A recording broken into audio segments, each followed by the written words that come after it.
Bienvenidas y bienvenidos todas y todos. La noción de punto crítico se relaciona con las múltiples facetas de la crisis climática, pero también con la crisis de la desinformación y de la precariedad de los medios locales, algo que nos incumbe a todos.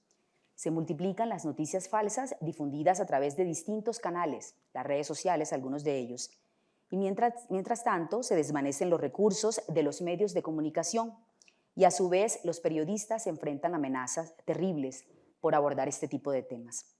Un informe de Reporteros Sin Fronteras del año 2021 indica que la pandemia empeoró la labor del periodista en América Latina debido a los problemas de corrupción, impunidad, la vigilancia en Internet y la violencia institucional que ha obstaculizado la libertad de información en este pedazo del mundo. En Deutsche Welle Academy estamos absolutamente convencidos de la importancia de los medios de comunicación para garantizar la democracia y la libre expresión. También estamos convencidos de que se necesita fortalecer una mirada crítica sobre los problemas ambientales y sobre los desafíos que enfrentamos los medios y periodistas al cubrir estos temas. De ahí que esta iniciativa Punto Crítico esperamos que sea útil, inspiradora y que promueva la discusión, que sea provechosa y nos llene de reflexiones. Queremos justamente darles la bienvenida a esta serie de conversaciones informadas, esperando que podamos todos aportar. En este momento quiero darle la palabra al señor Esteban Moreno, representante legal de la Confederación de Organizaciones Comunales de Servicio de Agua en el municipio de Tena, Cundinamarca, y Saneamiento de Colombia. Esteban lleva 40 años trabajando por el agua y ha trabajado en la asociatividad desde hace 23 años, cuando comunidades campesinas vieron la necesidad de asociarse para tener mayor incidencia, proteger el recurso y garantizar el acceso al agua para las comunidades campesinas, pues empezaron a ver cómo se secaban y contaminaban las fuentes. Pero la lucha por conservar y por concientizar a las comunidades de la importancia del cuidado no es fácil. De esto justo nos va a hablar Esteban. Bienvenido, Esteban. Gracias, Ximena. Un saludo para las compañeras y compañeros y a todos los que estamos aquí presentes. Con la experiencia y el conocimiento que he tenido a lo largo de muchos años de trabajo con acueductos comunitarios y la protección del medio ambiente, el recurso hídrico se ha visto afectado por la ineficaz protección de las fuentes abastecedoras y una deficiente administración del recurso en cuanto a la calidad, cantidad de la misma. El crecimiento poblacional en el sector rural ha generado una mayor demanda de este recurso. Algunas poblaciones no se hace el control en el tema de la micromedición y de programas de ahorro y uso del agua. Es importante comentar en este tema que creo que es la parte importante para las comunidades asociadas en el sentido de trabajar el programa de ahorro y uso eficiente del agua. Ahí entran muchos aspectos a tocar este apoyo para las comunidades y en la protección del recurso hídrico y el medio ambiente.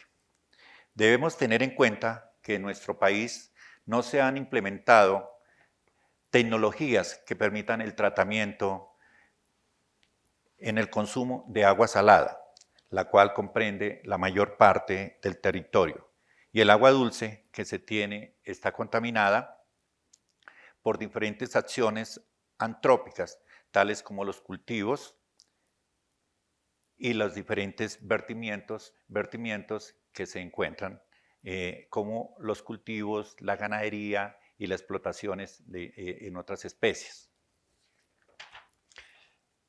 Tengamos en cuenta que la crisis del agua a nivel mundial en el futuro muy cercano va a ser muy crítica. Las guerras no serán por el petróleo ni por el oro, sino por el agua. A nivel nacional ya estamos viendo la desaparición de los ríos, de los nacimientos, de las quebradas y además de algunos nevados que los estamos ya viendo. Desde la perspectiva comunitaria se promueven capacitaciones en las diferentes instituciones educativas, también con los suscriptores y usuarios de los diferentes acueductos. Se coordinan siembras de especies que permiten albergar mayor diversidad y por ende la protección de nuestro recurso hídrico. De igual manera, el trabajo con las corporaciones ambientales y los gobiernos centrales, como específicamente las CAR en nuestro país. Esto significa que si hacemos este trabajo fundamental, en las administraciones de estas zonas pues serán muy beneficiadas nuestras comunidades.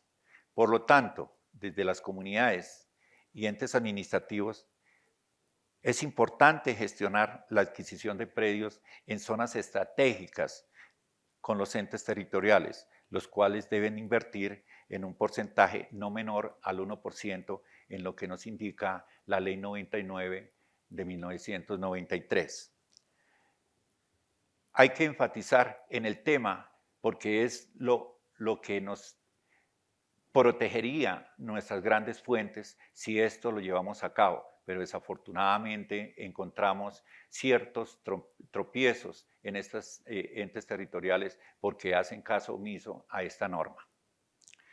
Siendo las comunidades responsables de ejecutar la adecuada administración de estas zonas y sus recursos naturales, conforme lo indican los diferentes determinantes ambientales. Dar incentivos a los entes territoriales, a los propietarios por los entes territoriales, a los propietarios ribereños de las fuentes hídricas y demás para que haya una mayor protección del medio ambiente y del agua. Que se vincule a las comunidades organizadas directamente por parte de las autoridades ambientales y las diferentes entidades del Estado para desarrollar actividades ambientales y para que protejan el recurso hídrico. Además, en los proyectos extractivos, la problemática es gravísima por la contaminación a todas nuestras fuentes hídricas. Y en cuanto al problema de las grandes deforestaciones en zonas aisladas por los cultivos ilícitos e incluso por proyectos ganaderos y otros. Es difícil luchar por la conservación del recurso hídrico, por los diferentes intereses económicos que existen debido al uso del suelo y las actividades económicas que se desarrollan en áreas circundantes a las fuentes hídricas. Además, no se evidencia el control con respecto a las franjas de protección, como son el desarrollo de viviendas, cultivos, ganadería y además actividades que afectan directamente el medio ambiente y el recurso hídrico. Otra situación que dificulta luchar por la conservación del recurso hídrico es la demora administrativa en los trámites relacionados a la solicitud de reforestación, aislamiento, compra de predios en zonas estratégicas, denuncias ambientales, las cuales por desconocimiento que en ocasiones nunca llegan a un feliz término. En cuanto a las autoridades ambientales, se hacen las denuncias, pero los resultados son muy demorados y en muchas ocasiones ya ni se encuentran a los infractores. Debemos ser conscientes que en el sector rural, de cierta forma, no hay cultura en la protección del medio ambiente y del recurso hídrico, a pesar de que existen las normas. En su gran mayoría de los propietarios ribereños en las fuentes hídricas no tienen apoyo e incentivos para que estos conserven, aíslen los predios que benefician a las comunidades con nuestro recurso hídrico. Es importante trabajar más con las comunidades organizadas en la importancia de la conservación y la protección por parte de las entidades del Estado que les corresponde la protección del medio ambiente. En estos momentos se está observando la subdivisión de predios en los municipios cercanos a las grandes capitales por muchos aspectos que ya conocemos. Se violan los esquemas de ordenamiento territorial, se fraccionan los terrenos cercanos a las capitales, a los pueblos, para poder aprovechar las ventas. Tanto las comunidades como los acueductos comunitarios no tienen apoyo en material vegetal por parte de las entidades ambientales. Esto implica que nos toca trabajar cada uno de las comunidades para hacer las siembras y hacer los aislamientos, como siempre nos ha tocado desde que nacen los acueductos rurales en Colombia. Otro inconveniente importante para las comunidades y demás es que no hay predios estratégicos adquiridos por el Estado para que las comunidades desarrollen sus siembras de especies nativas para la conservación del medio ambiente y del recurso hídrico. Es muy importante trabajar en la renovación generacional, puesto que nos estamos dando cuenta cada día que ya las personas que trabajaron, lucharon por llevar el recurso a las comunidades, a nuestras comunidades, pues ya tienen cierta edad y tenemos que luchar y trabajar para que la nueva generación, la juventud, se apropie de este trabajo tan importante que es para todos los sectores comunitarios en Colombia. En Colombia hay más de 20.000 acueductos rurales que debemos trabajar más por la protección hídrica y el medio ambiente. Se ha trabajado y al mismo tiempo estas asociaciones le dan agua y le proveen agua a más de 11 millones de usuarios en nuestro país. Los temas referentes al recurso hídrico se comunican a las comunidades en reuniones, capacitaciones a los niños en las instituciones educativas, por medio de redes sociales y por diferentes medios de comunicación como los periódicos, folletos y otros. Como experiencia anecdótica que nos pasó en nuestra organización hace unos años, en nuestro municipio, en la administración de ese entonces, llegamos a un acuerdo para trabajar las comunidades y la administración. Hicimos una siembra de aproximadamente unos 1.300, 1.400 especies para la zona. Y desafortunadamente termina la administración y entra otra. ¿Y cuál es nuestra gran sorpresa? Que haciendo el mantenimiento, porque hay que hacerlo, no es solamente la siembra, sino hacerle su mantenimiento, fuimos sacados de un predio donde estábamos haciendo nuestro trabajo, colaborando y apoyándonos, y fuimos retirados por la policía. Esos son uno de los grandes problemas que muchas veces nos encontramos con las comunidades. Queremos trabajar, pero no nos dejan trabajar.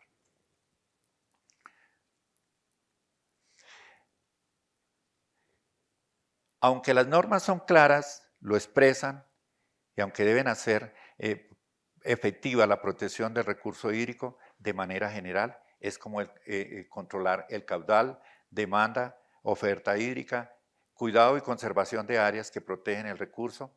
En esto no se cumple debido a los diferentes intereses que existen en muchos casos por las autoridades que no hacen cumplir las funciones, los trámites se demoran más de los tiempos establecidos, bien sea por razones políticas o económicas. Incluso en algunas zonas se puede generar riesgo de la vida al generar denuncias por algunas acciones negativas por el proceso hídrico y la protección del medio ambiente. Los acueductos comunitarios deben jugar un papel protagónico en lo que tiene que ver con la protección de las fuentes abastecedoras de los sistemas de acueducto, teniendo en cuenta que deben promover acciones de conservación y administración eficiente en las áreas estratégicas. Para la conservación del recurso hídrico, estas acciones se deben planificar por medio de planes de manejo ambiental con los cuales se realiza el requerimiento de acciones tendientes a verificar la calidad y cantidad de nuestro recurso hídrico. El desarrollo de procesos investigativos, educación ambiental, procesos de reforestación, guardabosques permanentes en los predios que permitan identificar impactos positivos y negativos y así tomar decisiones acordes a lo identificado en sus áreas. También es importante que los directivos y sus comunidades beneficiadas con el recurso hídrico tomemos más conciencia en la protección del recurso hídrico y del medio ambiente. Muchas gracias. Bueno, muchas gracias, Esteban. Ahora queremos invitar a las personas que nos acompañan para el panel de esta tarde. Y está con nosotros justamente Jimena Betancourt, periodista de Minga Estéreo, una emisora del Cabildo Indígena del Resguardo de Túquerres, Nariño. Es diplomada en periodismo comunitario, periodismo para la paz y periodismo en medio ambiente y cambio climático, y está dedicada a cubrir los temas relacionados con el manejo comunitario del agua. En segunda medida nos acompaña Daniela Quintero, periodista y socióloga. Trabaja en El Espectador y es la coordinadora del blog El Río, la única plataforma periodística dedicada exclusivamente a hablar sobre estos temas del agua en Colombia. Y está con nosotros también Tatiana Lopera, abogada e investigadora de la Universidad de Antioquia, quien se ha especializado en pluralismo y ha trabajado todo este marco jurídico por la defensa del territorio. Tatiana hace parte de la organización Penca de Sábila y de la Red Nacional de Acueductos Comunitarios de Colombia.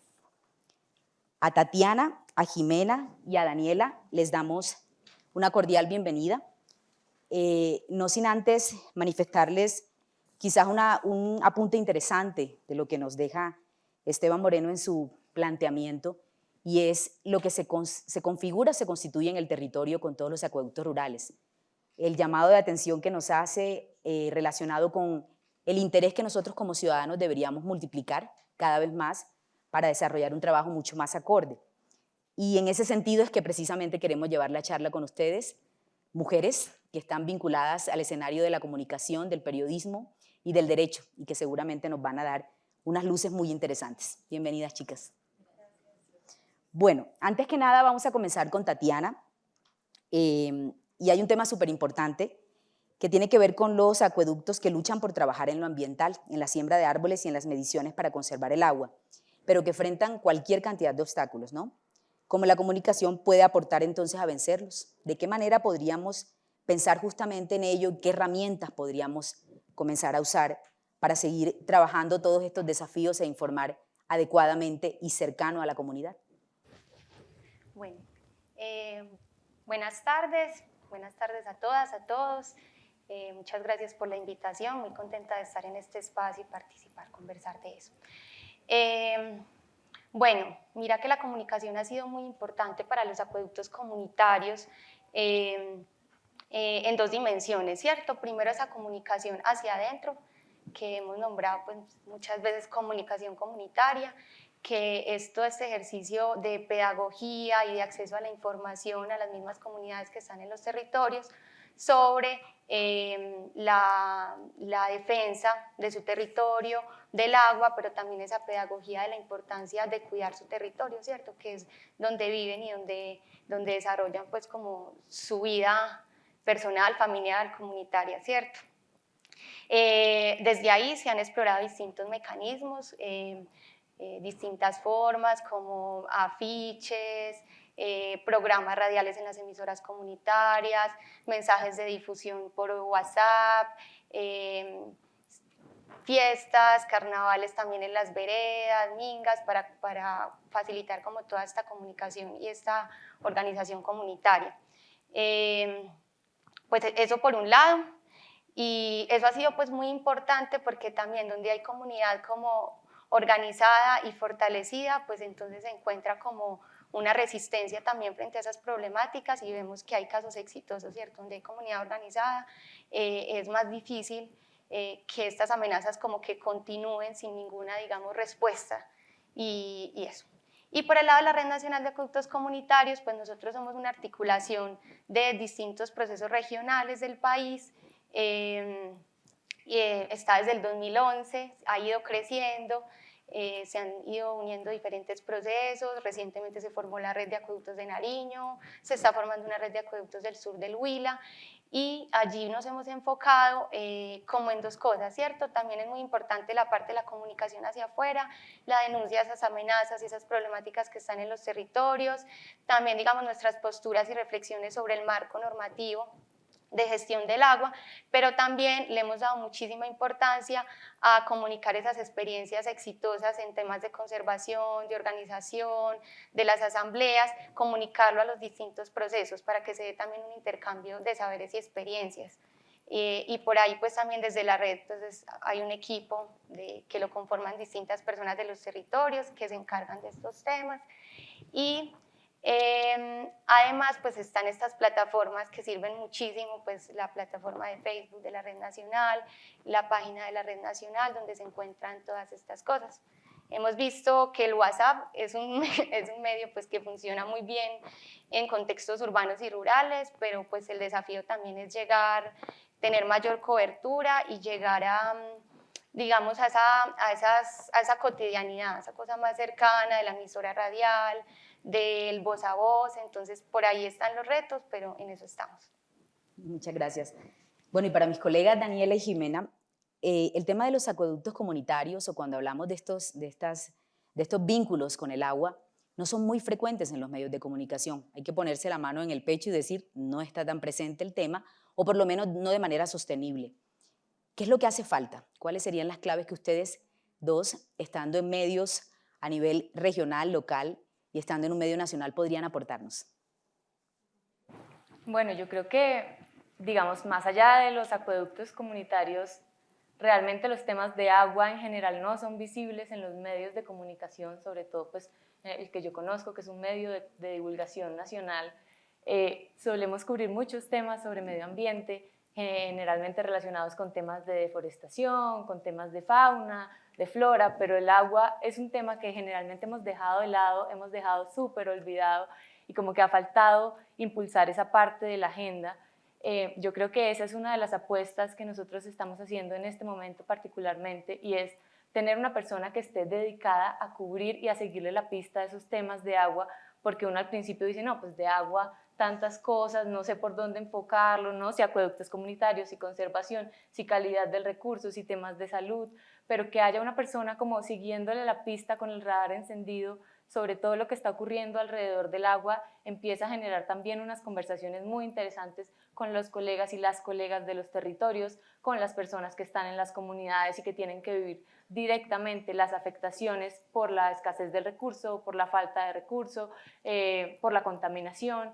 Entonces yo creo que si bien como que nos ha faltado mucho poner esos temas en agenda, ya empiezan a surgir algunos esfuerzos que son importantes y que permiten visibilizar y sobre todo trabajar de las manos con las comunidades y los territorios que son pues quienes finalmente conocen las dinámicas, conocen la geografía, conocen el territorio, conocen las problemáticas y pueden como hacer mucho más visible y que una que está en Bogotá, lejos de esos lugares, pueda acceder también a esa información y poder divulgarla como a nivel general. Bueno, yo voy a hablar desde mi experiencia personal, porque yo me interesé en hacer cubrimiento de estos temas que, como ustedes lo han dicho, no son, digamos, de la agenda prioritaria informativa de los medios y más que todo en los medios locales, en los municipios, en la periferia. Mire, primero yo pienso que nosotros como periodistas debemos tener una mirada muy amplia, una lectura muy amplia de nuestros territorios. Y lo primero que debemos hacer es escuchar a nuestras comunidades, saber darle esa lectura a todo lo que nuestras comunidades de manera implícita nos están diciendo, ¿cierto? Yo de alguna manera les comento mi situación y es que a partir de una temática que se abordó sobre temas de medio ambiente, fui siendo cada vez más curiosa e interesarme sobre esa situación y hacerme yo misma unas reflexiones, unas preguntas sobre lo que estaba ocurriendo en mi entorno. Prácticamente de ahí inició un gran trabajo. Si bien es cierto, nosotros los periodistas no podemos llegar a ser los científicos, pero sí debemos cultivar una cultura científica, más aún sobre estos temas de medio ambiente y sobre el agua que tiene una densa información, teoría. Nosotros tenemos que conocer las normas, el tema de regulación, de la calidad de agua, cómo funcionan los acueductos, el proceso de potabilización mismo, eso llevarlo a una narrativa informativa, explorar unas nuevas propuestas más creativas para llegar a nuestras comunidades. Pienso que el tip y el consejo que yo les puedo dar es ser más curiosos, escuchar y leer a nuestros territorios que nos están diciendo muchas cosas, no solamente lo del momento, lo noticioso, sino que hay otro tipo de problemáticas en las que podemos ahondar y que precisamente podemos ser intermediarios entre lo que pasa en las comunidades y entre el poder público que de alguna manera y en algún momento puede servir de mucho, ¿no? Podemos servir de puente, pero sí, esa es una de las claves. Bueno, yo le sumaría otra que de alguna manera al verlas sentadas acá puede uno concluir, y es la necesidad de juntar la región, el territorio y el centro, ¿no? Para precisamente ampliar la mirada. Y hablando justamente de mirada, Tatiana, hemos hablado del caso de Colombia, ¿no? Pero queríamos ampliarla. Pedro Arrojo, relator especial sobre los derechos humanos al agua potable y al saneamiento, habla de la participación ciudadana. Tu tema, como algo que les cambia las vidas a las comunidades al darle un sentido comunitario y al compartir los esfuerzos, las responsabilidades y los frutos que ello genera. A nivel regional, ¿cómo se organizan los acueductos para compartir estos esfuerzos, garantizar el suministro y sobrepasar esos obstáculos? En lo que tú has visto y en lo que has venido trabajando, ¿qué nos puedes aportar? Lo primero es también como también en esas conversaciones con los acueductos comunitarios, con los líderes y las lideresas, en esos recorridos en los territorios, lo que nos damos cuenta es que esto no es algo de hace reciente, ¿cierto? De hace 10 años o así, sino que tiene una trayectoria histórica larguísima y que desde siempre, digámoslo así, las comunidades se han organizado en sus territorios, han establecido formas de gestión comunitaria y por eso también han podido permanecer en medio pues, de todos los obstáculos, sobre todo si pensamos en la ruralidad, que digamos lo que ha pasado también es un desconocimiento y una violencia que ha sufrido pues, el campo en nuestro país y cómo han podido permanecer muchas comunidades precisamente a partir de estas formas de organización y gestión colectiva del agua, que ha sido como un pilar fundamental, ¿cierto? Porque sin agua no hay vida, sin agua no hay alimento, sin agua no hay salud, pero también de otros bienes comunales a partir de eso, ¿cierto? Como cementerios, escuelas, salones comunales, entonces es importante primero como dar cuenta de eso. Ahora, a nivel regional, los acueductos también hemos visto que una de las principales razones pues, que promueven esta organización tiene que ver también con esas amenazas y esos conflictos comunes. Entonces ahí se ve la necesidad un poco como de, bueno, acá solitos no somos mucho, pero si nos unimos con los acueductos que están en nuestro corregimiento, en nuestro municipio y además en nuestra región, ¿cierto? Podemos tomar acciones colectivas que tengan mayores impactos. Entonces eso ha sido una como de las causas como de esa organización. Otra también ha sido el recoger precisamente ese legado, ese patrimonio de las anteriores generaciones y estos procesos de organización pues empiezan así, desde asociaciones municipales y luego de lo municipal a lo regional, a partir de encuentros regionales y también, digamos, en esa dinámica organizativa han sido muy importantes todas estas organizaciones sociales, ambientalistas, instituciones, digamos, de la sociedad o académicas que son solidarias a estas luchas y que también desde ahí han promovido esos procesos de organización. Digamos que este proceso de la Red Nacional de Acueductos Comunitarios también ha sido muy importante para empezar a promover estas redes regionales. Esta red nacional pues tiene una historia larga, pero digamos que desde el 2016 hubo una movilización a nivel nacional muy grande por el referendo por el agua. Allí se encontraron muchas comunidades, líderes y lideresas del agua, defensores del territorio, y se empezaron a reconocer. Y desde esta apuesta, digamos, a un nivel, como tú dices, más amplio, ¿cierto? No solo en lo local, se empezó a ver como una necesidad el fortalecimiento de estas redes y ya se lleva un proceso largo también de esa organización regional. Por ejemplo, ahorita les contaba que se está empezando a formar desde el año pasado un proceso, una articulación regional en el sur del Huila y precisamente este proceso surge porque se comienza a estudiar de la mano de un observatorio de conflictos sociales y ambientales de la Nacional unas problemáticas que se ciernen sobre el Magdalena, ¿cierto? Por este plan de manejo pues, de esta cuenca. Y a partir de esa comunicación de esas problemáticas que estaban ahí, se llamaron a los acueductos y ya están reunidos pensando, bueno, ¿cómo vamos a defender nuestro territorio, nuestras aguas? Que eso es como lo que tienen los acueductos comunitarios, esa relación tan directa con el agua, que es pensar en un impacto como el agua del río Magdalena, es pensar en un impacto directo a sus vidas y a sus territorios. Súper interesante cuando mencionas toda la relación que existe con lo territorial, sí, y cómo considerar el territorio justamente el agua como territorio. El agua. Y precisamente lo pienso en calidad de fuente, el agua como fuente, ¿no? Para Daniela, que ha venido haciendo un trabajo tan interesante con el tema del blog, tengo esta inquietud y es, a ver, según el último Estudio Nacional de Agua, cerca de 391 municipios en Colombia están expuestos al desabastecimiento del recurso, ¿no? Una cifra enorme y asustadora. Y por otro lado, según la encuesta de calidad de vida del DANE del 2019, más de 2 millones de hogares no tienen acceso, ¿no? Sin embargo, sigue haciendo falta información, ¿no? Tú te inclinas por el tema, tomas la decisión. ¿Por qué la tomas? ¿Por qué te vinculas a ese tema? ¿Y cuáles han sido esas claves que tú, desde la exploración en el ejercicio que has venido haciendo en el blog, podrías hoy compartirnos acá?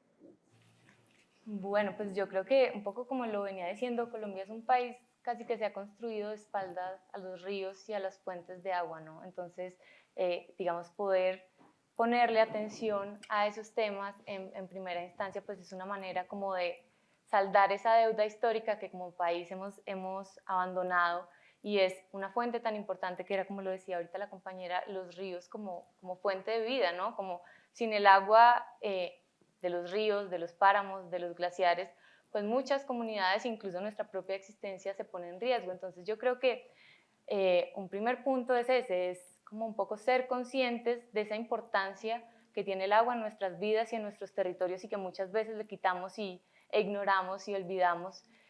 Pero digamos ya así como claves particulares, yo creo que una cosa muy importante es esa mirada territorial, esa mirada de qué es lo que está pasando en estas zonas alejadas de la ciudad, ¿no? En la ciudad creo que incluso esa brecha es mucho mayor, porque uno abre el agua y no tiene ni idea de dónde viene esa agua que le está saliendo por el grifo.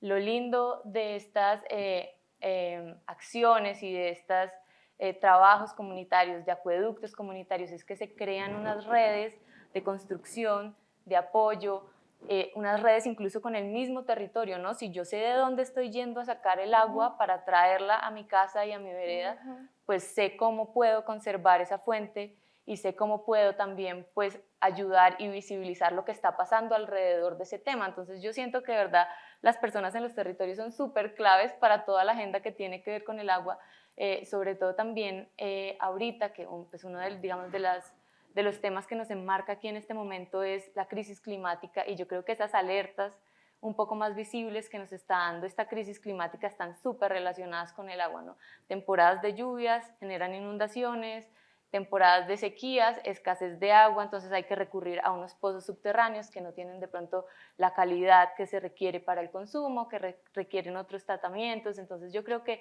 también ser muy conscientes de esa realidad que estamos viviendo en este momento y ver por dónde podemos empezar a abordar esos temas que nos inquietan particularmente en nuestra vida, en nuestra existencia, en la conservación del futuro y de las futuras generaciones, es como clave para empezar a poner una agenda ambiental frente a esos temas. Hay que ponerle oído al territorio, ¿no? Cuando las escucho ambas, van a eso, vamos a la ruralidad. Y por eso quiero preguntarle a Jimena esto precisamente, y es cómo podemos concientizar a la población sobre esto tan importante, sobre un tema de justicia ambiental, ¿cierto?, con el campo, y también cómo podemos hacer que los sectores rurales puedan participar de estas grandes discusiones siendo tenidos en cuenta como realmente lo merecen, ¿no? ¿Cómo crees tú que esto se puede lograr desde el periodismo o desde la comunicación, desde ese ejercicio tan valioso que haces, tomándole el pulso al territorio día a día? Pues con algo muy sencillo, informando lo que pasa y comunicando precisamente lo que pasa ya en estos territorios, en esta zona rural, algo que no ha tenido, digamos, eco en mucho tiempo. Y primero que todo, pues quería también decir algo que han dicho las compañeras, y es que el periodista primero debe concientizarse. Nosotros también pasamos por ese proceso de sensibilización en estos temas.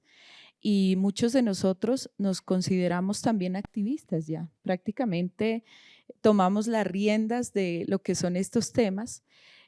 No nos apropiamos como la verdad revelada, pero sí nos interesamos mucho más allá y le damos mucha más profundidad a estos temas que de pronto se tocan superficialmente a nivel global y que en cada territorio tienen historias distintas que contar.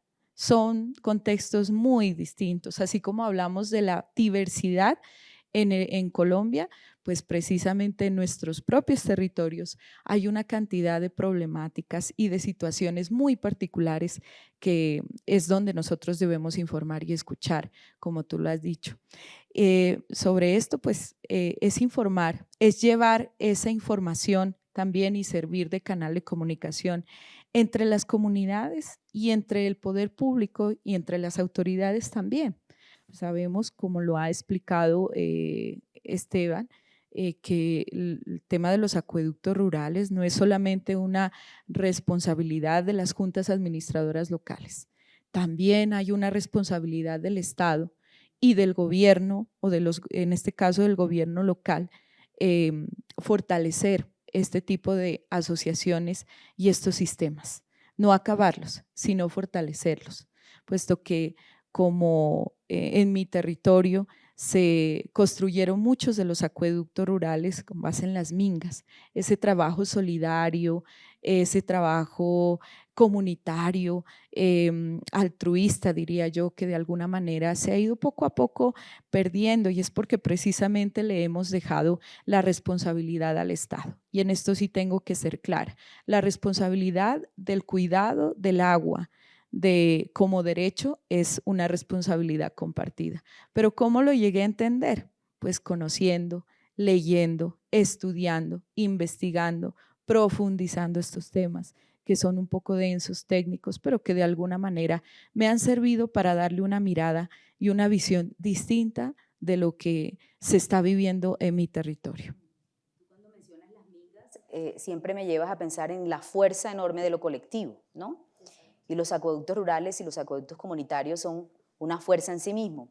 Y precisamente le quiero preguntar a Tatiana sobre estas memorias de la red de acueductos comunitarios y la necesidad de ser creativos para enfrentar cualquier tipo de amenazas, ¿no? ¿Qué estrategias han surgido de forma creativa al interior de estas organizaciones? Algunas que nos puedas compartir. Bueno, les voy a compartir algunas, pero antes hay una cuñita.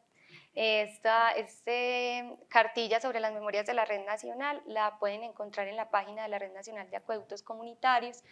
Se llama rednacionalacueductos.com. Ahorita la verificamos y bueno, ahí es bien bonito las historias que logramos recoger, se llama El Movimiento como el Agua.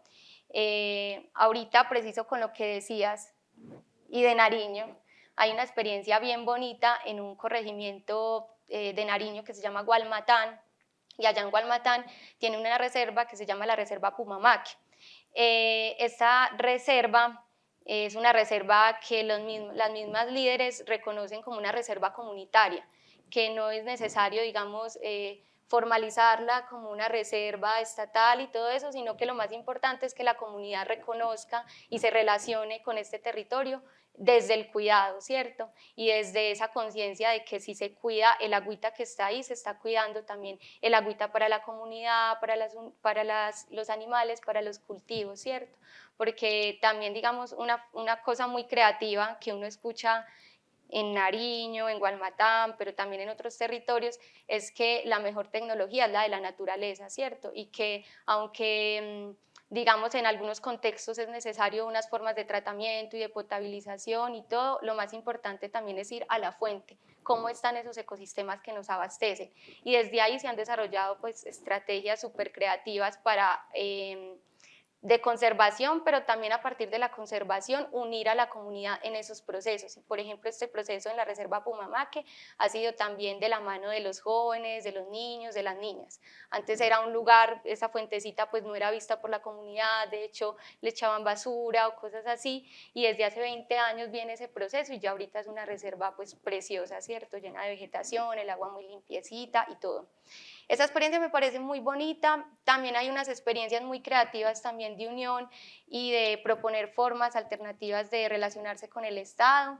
Un proceso muy reciente, pues, que lleva años de lucha detrás, pero que apenas ha visto los frutos últimamente, es en Villavicencio. En Villavicencio, pues, en un contexto urbano, ¿cierto? En la parte urbana es abastecida por muchos acueductos comunitarios y recientemente se aprobó una política pública de fortalecimiento y esto se hizo de la mano de la Unión allí pues municipal de Villavicencio, ACER.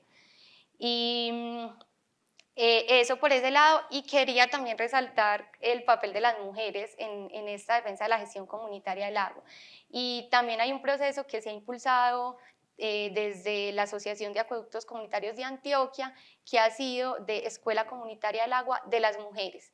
Y desde ahí se ha convocado a mujeres de las juntas de los acueductos, pero también mujeres beneficiarias, asociadas, a participar de estos espacios y a reavivar un poco esas memorias y esas relaciones que hay con el agua y a partir de eso fortalecer a las comunidades en estos territorios. Este proceso se da en el norte de Antioquia, en Copacabana, Girardota, Barbosa, y también ha sido una estrategia muy creativa como de educación desde sus mismos saberes y desde sus mismas memorias. Bueno, muchas serán las experiencias que seguramente nos van a seguir compartiendo estas tres chicas. Yo quiero invitar a la audiencia que está siguiéndonos a través de las redes sociales a que si tienen preguntas nos las hagan llegar a través de las redes precisamente. Estamos transmitiendo por Facebook y quienes nos acompañan acá también les acaban de rotar unos papelitos para que nos anoten las preguntas y podamos compartirlas con nuestras invitadas. Yo quiero pasar al escenario del periodismo otra vez. Me voy a mover entre la comunicación y el periodismo. Y además que es fascinante hacerlo cuando precisamente todas las estructuras que creíamos inamovibles en algo como la comunicación y el periodismo hoy día está cambiando mucho. Y hablemos sobre las fuentes, ¿no? ¿Cuáles son esas recomendaciones para los colegas sobre las fuentes que deberíamos estar consultando y buscando para hablar de estos temas? Ustedes han hecho un énfasis muy específico en lo comunitario, en lo territorial, pero en ese escenario, ¿qué otras cosas podríamos rescatar y qué otras fuentes? Comienzo con... ¿Quién quiere comenzar? Ok. Sí, muy importante el tratamiento de fuentes. Como les decía, estos son temas en medio ambiente que abordan temas de carácter muy científico, ¿sí? Y frente a eso ha sido, digamos, para mí importante no solamente escuchar a la comunidad, ponernos las botas e irnos hasta las comunidades, escucharlas, visitar cuáles son esas fuentes, dónde está la Bocatoma, dónde está la PETAP, cuál es el sistema de potabilización o dónde tienen su caseta de cloración, bueno, sino también es entender un poco que las mismas comunidades carecen de ese conocimiento, pero de alguna manera y de manera ancestral, con ese conocimiento ancestral han construido y a través de las mingas sus acueductos rurales. Pero es llevar como ese conocimiento también desde el periodismo a esas mismas comunidades que les va a servir también como consulta, como mejoramiento para cómo ellos van a seguir estructurándose mejor, prestando un mejor servicio, que ese es en últimas, digamos, como uno de los objetivos, prestar un servicio de calidad a sus comunidades. Y pues yo pienso que la academia en eso en Colombia se ha quedado un tanto corta, ¿no? En lo local, digo yo.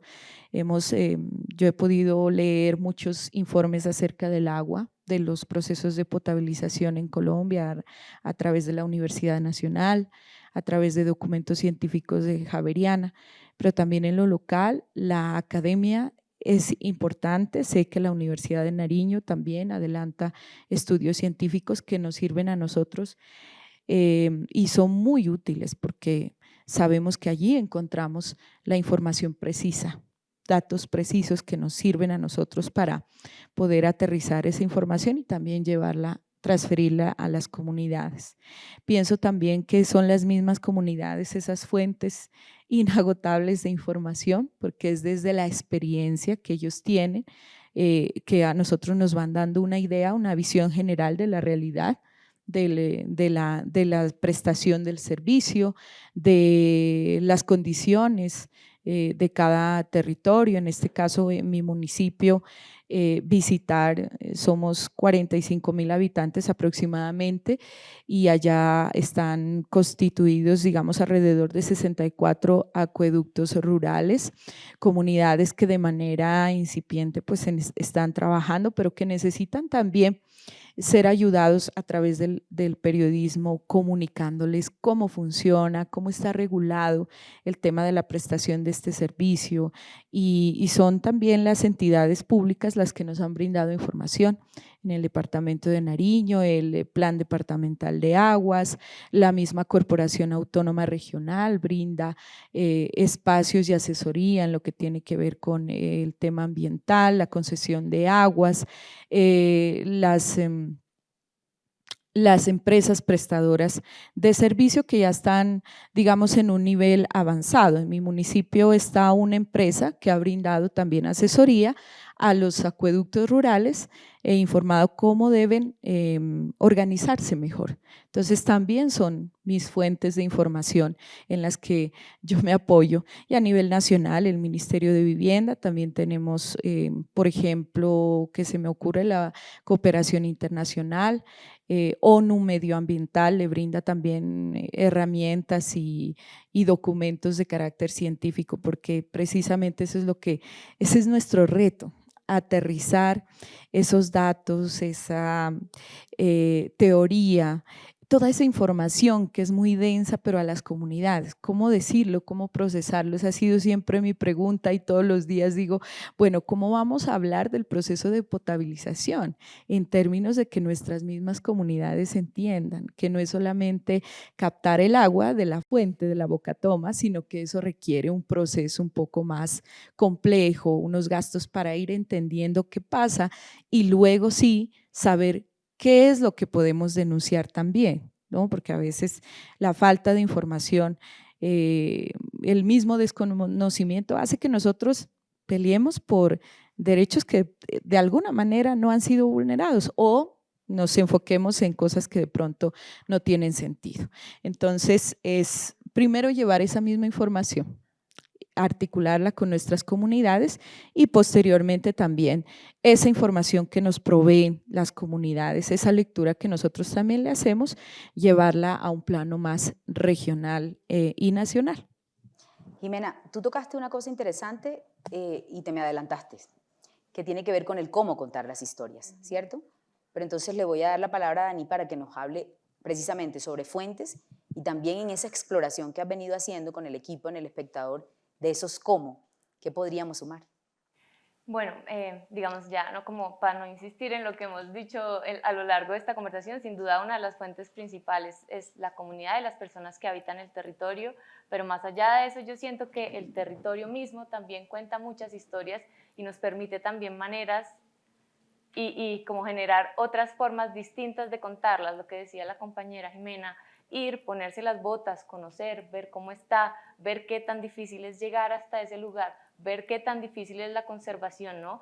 De esos recursos hídricos, porque lo conversaba hace unos días también frente a otro tema, es destruir es súper sencillo, contaminar es súper sencillo, demora 20 minutos, demora un mes, demora una tala de bosque, pero restaurar y recuperar esos ecosistemas es súper, súper complejo. Ecosistemas marítimos, ecosistemas de bosques, ecosistemas hídricos, páramos, ¿no? Ahorita con todos esos incendios en los páramos de Boyacá.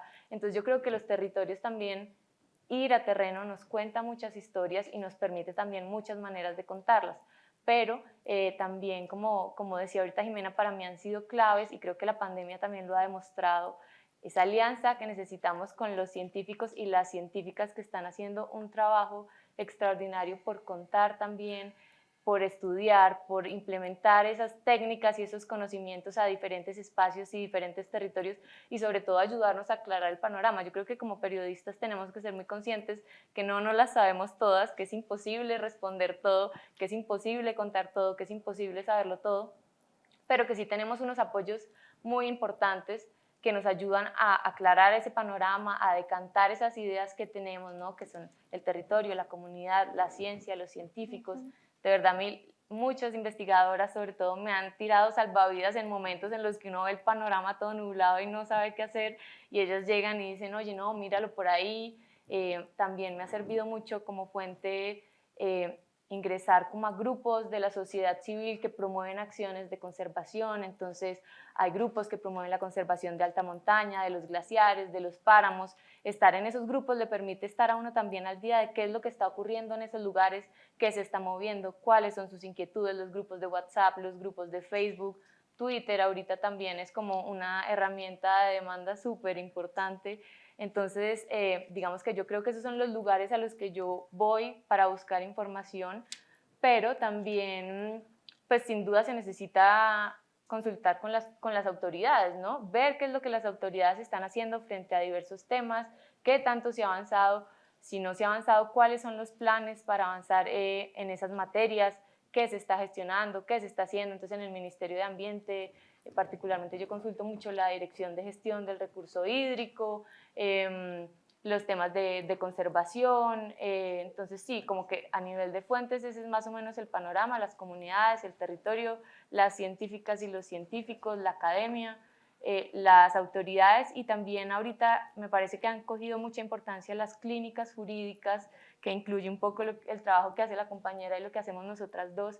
Estas clínicas jurídicas se han puesto en la tarea también de seguirle la pista a los temas, de vincular academia con territorios. Entonces conozco la de los Andes, la de la Universidad del Rosario, pero seguramente a nivel territorial también debe haber otras, a nivel nacional hay otras. Entonces yo creo que ese trabajo con las clínicas también y esa conversación en doble vía es súper importante en estos temas. Me hiciste recordar una frase del maestro Germán Castro Caicedo, que el periodista no tiene que saberlo todo, pero sí saber a quién preguntarle. Y yo creo que ustedes nos han dado un recorrido muy bonito de toda una cantidad de organizaciones, fuentes, que pueden justamente darnos una visión más amplia de este tema. Y como decías, tirarnos un salvavidas para contar mejores historias. Comienzan a llegarnos mensajes y preguntas de quienes están conectados con nosotros acá a través de Facebook, la Red Territorial de Acueductos Comunitarios de Bogotá y Cundinamarca, nodo de la Red Nacional. Les mandan muchos saludos. Y pregunta un poco para Tatiana, frente a todos los desafíos que existen en esta relación agua-comunidad, ¿cómo potenciar el rol de las comunidades? ¿Qué otras cosas podrían estarse gestando, construyendo para seguir desarrollando? ¿Cómo potenciar? Yo creo que hay un asunto también bien importante que no hemos alcanzado a conversar aquí, y es también esas formas de regulación y de relación del Estado con las comunidades. Yo creo que ahí hay un desafío importante para potenciar precisamente ese trabajo. Y ese desafío tiene que ver con esa transformación, ¿cierto? Porque también ha habido una relación que es mayoritariamente de vigilancia y de control desde las regulaciones estatales. También una relación con las autoridades ambientales que ha sido problemática, ¿cierto? Lo vimos con la noticia reciente de la ANLA que aprobó el fracking en Puerto Wilches. Entonces, todas estas formas institucionales un poco le están quitando potencia a las comunidades y a los procesos que se hacen. Yo creo que eso es importante mencionarlo, y una forma también de potenciar es precisamente reconocer a esas comunidades que gestionan el agua, y ese reconocimiento implica también valorar y respetar esas diversas formas de gestión colectiva del agua que hay en los territorios. Y eso pasa, no solo pues, eso pasa necesariamente por una deuda y una cosa pues urgente que hay que hacer en el país, que es reconocer los derechos de los sujetos, ¿cierto? De los hombres y de las mujeres campesinas, y esa capacidad que ellos tienen también de ordenar y de decidir sobre su territorio, y que eso sea posibilitado y no obstaculizado, ¿cierto? Y que en esas formas colectivas de gestión del agua se reconozca también y sea capaz de verse y de visibilizarse, no solo, digamos, en su capacidad, digamos, en su finalidad de abastecer un territorio, de los usos del agua, sino también esa dimensión como cultural y social que se teje alrededor de la gestión comunitaria del agua, ¿cierto? Esa dimensión social que pasa por ese arraigo en el territorio, por generar comunidad, por generar espacios de democratización sobre las decisiones, pues, en el territorio, y en la parte cultural tiene también que ver con todos estos distintos sentidos y significados que se le dan al agua, porque acá lo podemos nombrar, ¿cierto?, como un recurso, como la fuente del abastecimiento humano, pero resulta que también hay otros significados que se ven en el agua, incluso historias de que son dioses o diosas, ¿cierto? Tienen una relación también muy importante con las fiestas en los territorios, con la celebración de las vírgenes, de los santos patronos. Todo eso es como un mundo muy amplio y hay distintos mundos del agua que es importante reconocer y potenciar, y yo creo que desde ahí se puede tejer como un vínculo como más estrecho y de cuidado con el agua, entendiéndola no solo como algo externo, sino también algo que nos constituye. Ahí hice un par de apuntes, pero me parece que son cosas importantes también como a rescatar socialmente, hacia afuera, hacia adentro de las comunidades, recuperar también como esas memorias, esos saberes y valorarlas, y desde ahí se puede potenciar muchísimo este tema, pues, como del agua, ¿cierto? Transformando también esa relación y ese entendimiento del agua.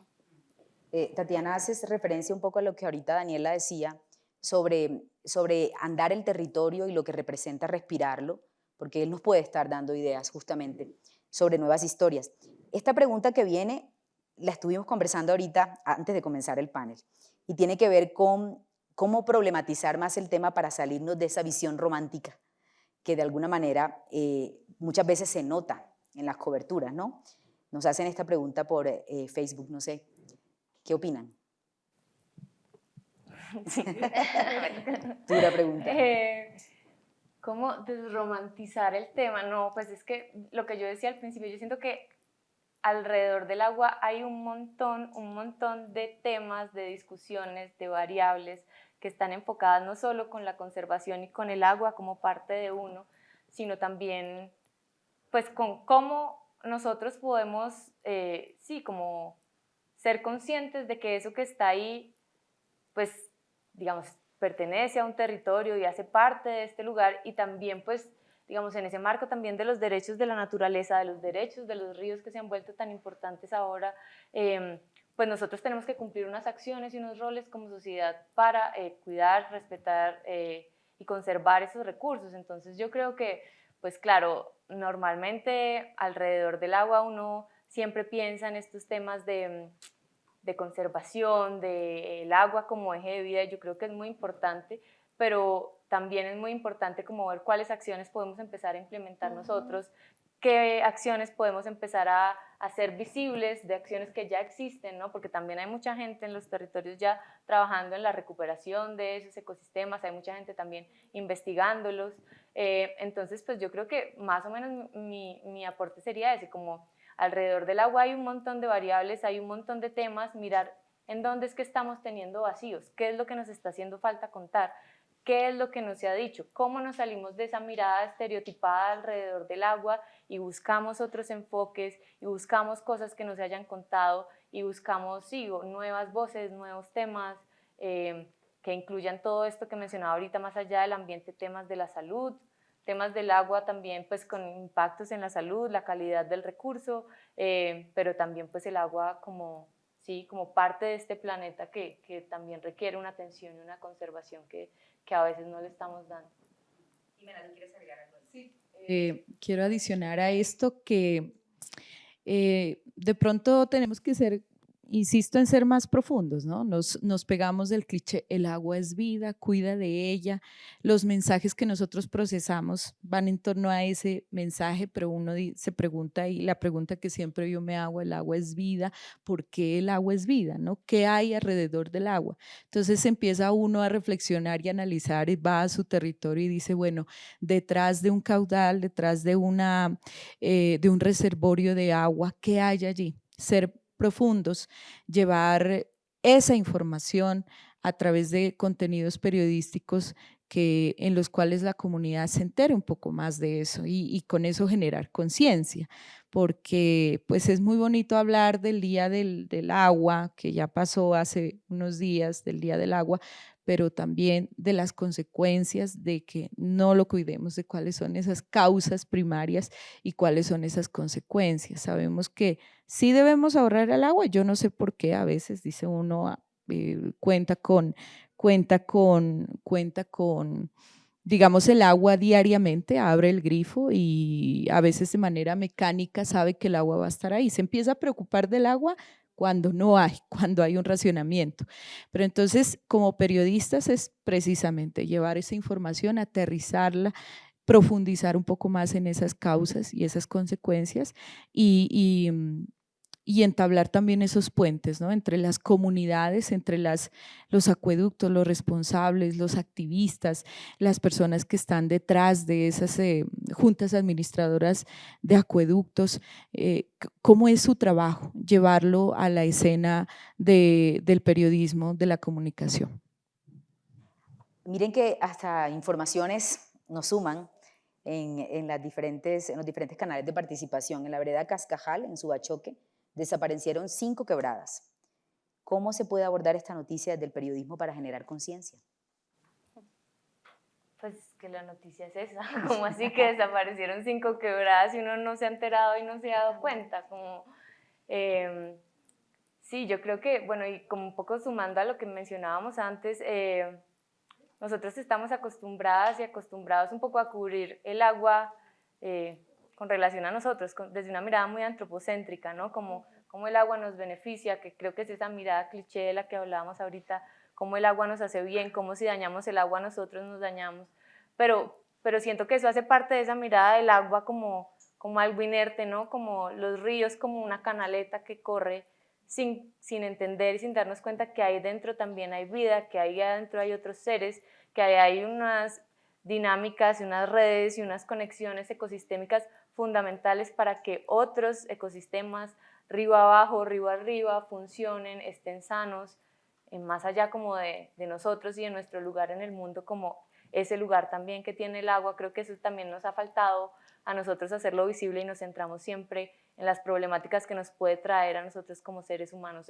ignorar el agua. Pero bueno, volviendo a lo de la noticia, yo creo que pues cómo puede uno cubrir eso. Lo primero es, pues esa es la noticia, como así que desaparecieron 5 quebradas, por qué desaparecieron, empezar a ir a explorar qué es lo que está pasando en esa zona, si es que de pronto se está sacando más agua de la que el caudal permite sacar para cultivos, para riegos, si es que de pronto ese río arriba hay mucha deforestación, entonces está cargado de sedimentos que lo han ido colmatando y lo han ido llenando y entonces cada vez la capacidad que tiene de correr es menor, como empezar a buscar cuáles son esos factores que están haciendo que esas quebradas, si de pronto, no sé, hay alguna actividad industrial que está también tomando el líquido, si de pronto en temas de calidad, como qué es lo que está pasando detrás de eso que es visible, que es que el río se secó, empezar a explorar y a tirar los hilitos detrás a ver cómo podemos nosotros descifrar qué está pasando, a quiénes entonces podemos empezar a preguntarles,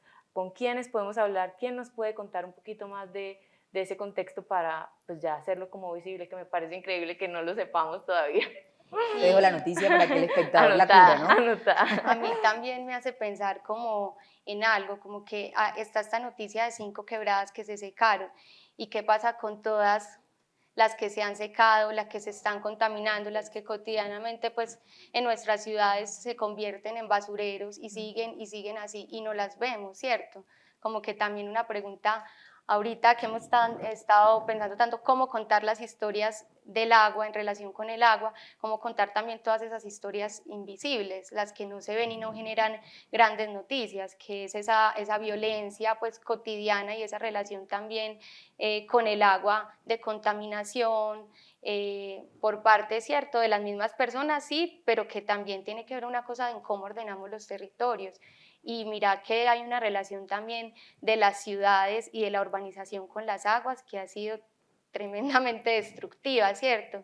Entonces, ¿cómo estamos ordenando nuestros territorios y cómo nos estamos relacionando con las aguas, ¿cierto? Dándoles la espalda sin ver lo que pasa ahí, tirando todas nuestras aguas sucias y residuales allá a los ríos para después hacer procesos de descontaminación. Creo que también es como que sí, me hace pensar precisamente en qué pasa con todas esas historias que no conocemos o que solo recuerdan unas generaciones anteriores de todas esas aguas que se han secado y todos esos ríos también que siguen siendo pues vulnerados, contaminados, afectados.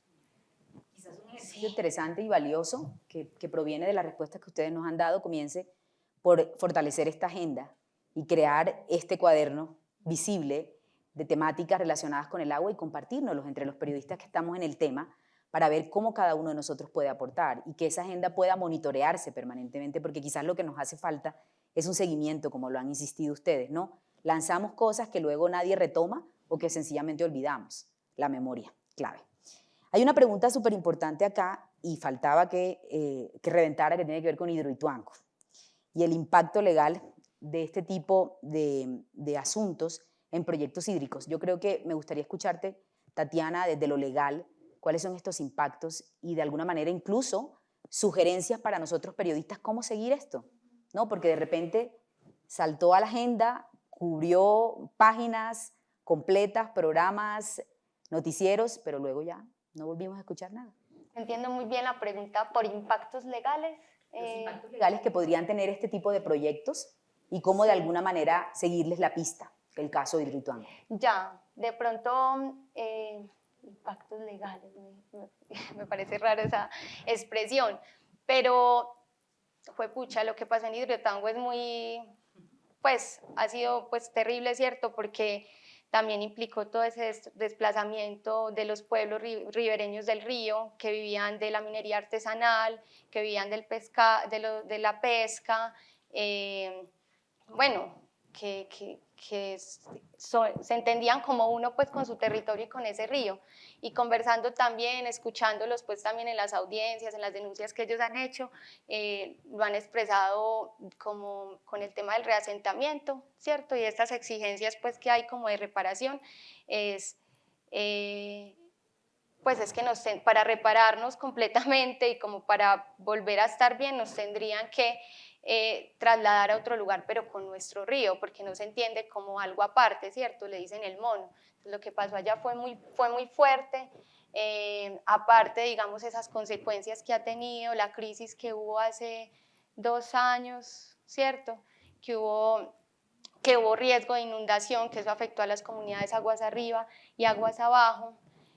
Como que todos estos efectos negativos que ha tenido, que hemos podido ver como en la opinión pública, pero que han denunciado las mismas comunidades, quizá generen cierta como incidencia o cierta visibilización de la necesidad de controlar, ¿cierto? De ponerle límites o definitivamente pues no permitir estos proyectos que impactan también los territorios, la sostenibilidad misma pues de la vida en los territorios y que impactan de maneras tan fuertes a las comunidades de una manera que es imposible, pues que es muy difícil pensar cómo repararla, ¿cierto? Por ahí entiendo lo de los efectos legales que pueda tener, quizá en una transformación y en ponerle como más lupa y más límites a estos grandes proyectos de hidroeléctricas, a partir de todos los impactos y las consecuencias negativas que hemos visto que tienen. Bueno, tenemos un montón de preguntas y poco tiempo, como siempre. Pero, a ver, quiero hablar con Daniela y con Jimena sobre, ustedes mencionaban ahorita rato una preocupación porque esto esté en la agenda, y en efecto lo están haciendo, y llamaban la atención sobre escuchar a los otros para construir nuevas maneras. Cuando uno revisa las nuevas maneras se remonta necesariamente a formatos, nos vamos a formatos, ¿no? Y ya hablaron del WhatsApp, de utilizar las redes, pero también hay un asunto de la comunicación en terreno y esta proximidad y esta necesidad de poder tocar y acercarte, porque quizás podría ser esa la mejor manera de generar una conciencia amplia. Desde el periodismo, ¿cómo lograr esto? Porque muchas veces sentimos que llegamos como a un límite y a veces el límite es la frustración. No vemos que pasa nada más. Han hablado de incidencia, pero al periodista a veces le cuesta trabajo entender esa palabra. ¿Cómo podríamos crear ahí un espacio co-creativo para dar el salto y lograr que otro tipo de concientizaciones puedan generarse con relación a este tema, tanto desde lo local como desde lo nacional? Bueno, vuelvo a hablar de mi experiencia personal.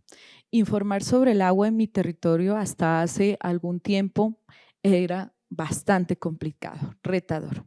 Sin embargo, poco a poco, de acuerdo a lo que hemos venido contando, pues hemos venido construyendo de alguna manera creativa, utilizando nuevos formatos, nuevas herramientas, contenidos que lleguen a la comunidad y logren de alguna manera lo que tú dices, Gina, una incidencia, que haya ojalá una transformación en esas problemáticas locales frente al agua y que ayuden a nuestras comunidades a dar luces para poder continuar con sus caminos hacia la eficiencia y la eficacia en la cuestión de la prestación del servicio. En mi caso particular, de alguna manera me pareció muy interesante volver también a lo que mis comunidades hacen, cómo se comunican entre sí y retomar esas formas de diálogo, de espacios participativos y hacer presencia allí. En algunos lugares las redes sociales no llegan, no hay uso de redes sociales.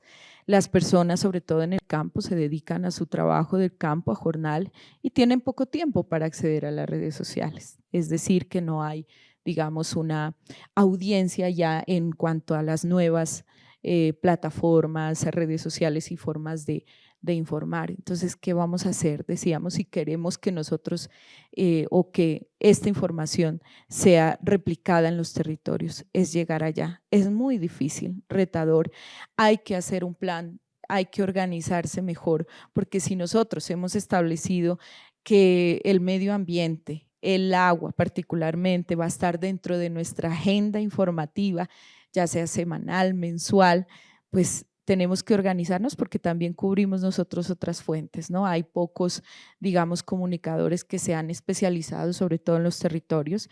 Aquí a nivel de Bogotá, bueno, hay periodistas que ya se han especializado en muchos temas, pero desde los territorios eso no ocurre. Entonces tenemos que estar en formación continua, actualización continua, prepararnos sobre los temas a los que tengamos más afinidad. En ese caso, primero organizarnos, ir a las comunidades, conversar con ellos y allí va nuestro trabajo. Yo me pensé, alguna vez dije, bueno, a la gente le gusta escuchar noticias todavía y en mi territorio todavía escucha mucha radio y yo soy una persona de radio. Entonces, bueno, voy a utilizar los recursos que tengo y llevar, pues digamos, como estos temas que tienen un poco más en tiempo, ¿no? Y hay que darle más profundidad, investigación, digamos que cómo llevarlo esto al plano noticioso también. Entonces me pensé en una estrategia, las notigotas. Entonces, cómo semanalmente o quincenalmente en esta oportunidad el cuidado del medio ambiente, el tema del agua sobre todo, bien, es noticia, cómo lo estoy abordando, que cause interés, de alguna manera algo tiene que enganchar y es ahí donde nosotros debemos recurrir siempre a las comunidades. Algo muy importante siempre nos tienen que decir cuando nosotros hablamos con ellos, con las personas que están sobre todo detrás de ejerciendo ese activismo, ese liderazgo comunitario acerca de lo que ocurre. Y de alguna manera eso ha ido arrastrando, ¿no? Mucha gente ya nos identifica, nos reconoce, uno va creando una identidad como periodista en lo local, entonces ya es un poco más fácil en el tiempo, te llaman, te dicen, mire, usted habló hoy del acueducto de la vereda Guaramuez o del Guayaquil, mire, acá también estamos pasando, ¿por qué no nos viene, nos entrevista, nos escucha y mire que acá tenemos este problema, entonces probablemente estamos ya haciendo eco y de alguna manera incidiendo. ¿La querías sumar algo? Sí, pues yo quería decir que para nosotros ha sido muy importante mantener una conversación con nuestras fuentes, mantener una conversación con nuestras y nuestros lectores y lectoras. Entonces yo creo que eso ha sido como fundamental. Hemos buscado muchas maneras de lo que dices, de no frustrarnos e intentar continuar esa conversación de diferentes maneras. Obviamente una de las que tenemos a la mano en este momento al ser medio nacional también es las redes sociales, que a esos territorios a donde pueden llegar, pues llegan y se pueden generar unas conversaciones. Hemos implementado un newsletter que es como, nosotros lo hacemos por correo electrónico, en donde contamos también esas noticias más importantes del mes, esas noticias más importantes de la semana. Ponemos correos a los que esperamos recibir respuesta, como que abrimos también ese diálogo virtual, pero yo creo que incluso hay que volver a eso más primitivo y es el voz a voz, ¿no? Como lo que mencionaba la compañera, en las zonas en las que no hay internet, en las zonas en las que la conectividad es nula, en la que el tiempo para perder o para durar en redes sociales es mínimo porque las actividades son demasiadas, la forma que permanece y se mantiene en el tiempo es la conversación. Entonces, digamos, a mí me parece muy interesante que cuando nosotros y nosotras desde el centro, desde la Bogotá, pues en este caso, mi caso particular, no podemos llegar allá, podamos formar alianzas con las personas que sí están allá, con los medios locales, con las y los jóvenes. Yo me acuerdo que cuando yo hice mi trabajo de grado de periodismo hace unos añitos ya, era un trabajo de periodismo comunitario en una zona rural de Pacho. Y entonces yo creo que eso lo que me permitió a mí ver fue que conociendo la zona y conociendo la gente uno puede entender cómo quieren ellos conversar y contar sus historias. Entonces era con chicos de 11, del grado 11, de una zona rural, que pues estaban interesados como empezar a participar de temas de comunicación, de informar lo que pasaba, que identificaban esas problemáticas que había en su territorio, pero que no sabían cómo hacerlas visibles. Entonces tuvimos una serie de talleres y en ese momento yo descubrí que a lo que a ellos más los motivaba era el video, que además es una plataforma que ahorita se ha vuelto masiva y que está llegando a muchísimos lugares. Entonces yo creo que al ir, al conocer, al hablar y al ver cómo estas personas quieren y pueden contar sus historias, es que uno puede encontrar las herramientas también como para que esa conversación siga dependiendo de las particularidades de cada contexto. Bueno, yo quiero agradecerles enormemente a Tatiana, a Daniela y a Jimena por lo que nos han sumado. Vamos a comprometernos con todos los que nos están siguiendo y los que están acá, de que quizás ustedes pueden responder esas preguntitas a través del Facebook, las que quedaron pendientes, además de toda la cantidad de saludos que les han enviado. Yo ahorita quiero invitarlos a ver un video que preparó nuestra oficial de proyectos, María Clara Valencia, y que tiene que ver con una suerte de caja de herramientas o recursos para seguir profundizando este tema y para seguir abordándolo desde la comunicación y los medios.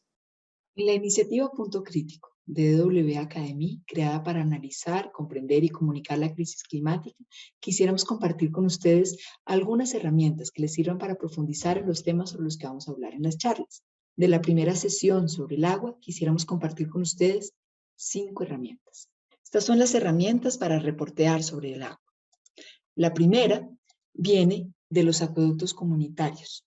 En la página www.redacueductoscomunitarios.co podemos encontrar una infografía sobre la gestión comunitaria del agua en tiempos de pandemia.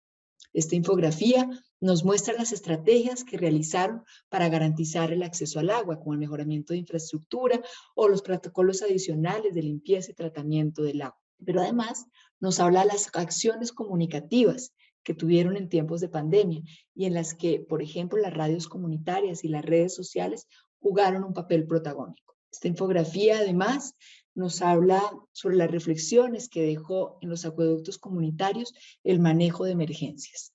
Un segundo recurso viene de la Fundación Henrik Böll, www.boell.org.